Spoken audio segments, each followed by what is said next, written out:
નસવાડી અને કોસીદરા વચ્ચે કરોડોના ખર્ચે બનેલા નેશનલ હાઈવે 56ની નબળી કામગીરીને કારણે પ્રથમ વરસાદમાં જ ખેડૂતો પર આપ તૂટી પડ્યું। રોડની સાઈડમાં પાણીના નિકાલની યોગ્ય વ્યવસ્થા ન કરાતા આજુબાજુના ખેતરોમાં તળાવની જેમ પાણી ભરાઈ ગયા છે। એટલું જ નહીં, હાઈવેના મુખ્ય માર્ગ પર પણ ઘૂંટણસમાં પાણી ફરી વળ્યા।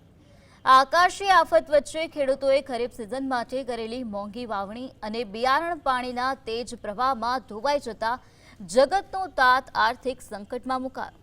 આટલી ગંભીર પરિસ્થિતિ હોવા છતાં નેશનલ હાઈવેના જવાબદાર એન્જિનિયરો કે અધિકારીઓ ડોક્યું કરવા પણ ન ડોકાતા સ્થાનિક ખેડૂતોમાં તંત્ર સામે ભારે આક્રોશ અને રોષ ફાટી નીકળ્યો છે।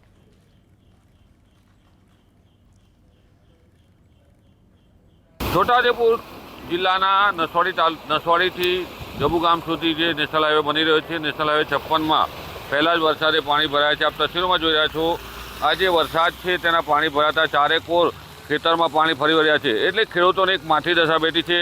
બીજી તરફ નેશનલ હાઈવે વિભાગના અધિકારીઓએ ખેડૂતોનો કોઈ પણ વિચાર ના કર્યો અને પાણીના નિકાલ માટે કોઈ વ્યવસ્થા ના કરી, જેના કારણે હાલ મુશ્કેલીમાં મુકાયા છે। વાહન ચાલકો જો વધુ વરસાદ પડે તો આ રસ્તો બંધ પણ થઈ જાય તેવી સ્થિતિ છે। ત્યારે નેશનલ હાઈવે વિભાગના અધિકારીઓએ કામગીરી કરાવતી વખતે નિરીક્ષણ ના કર્યું અને હાલ ખેડૂતો મુશ્કેલીમાં મુકાયા છે। છોટાઉદેપુર જિલ્લાના 30 કિલોમીટર વિસ્તારની અંદર આ પરિસ્થિતિનું નિર્માણ થવાની દહેશત છે। ખેડૂતો મુશ્કેલીમાં મુકાયા છે, ત્યારે નેશનલ હાઈવે 56 વિભાગના અધિકારીઓ આવે તેવી ખેડૂતો માંગ કરી રહ્યા છે। રફીક ધણીવાલા, GSTV, છોટા।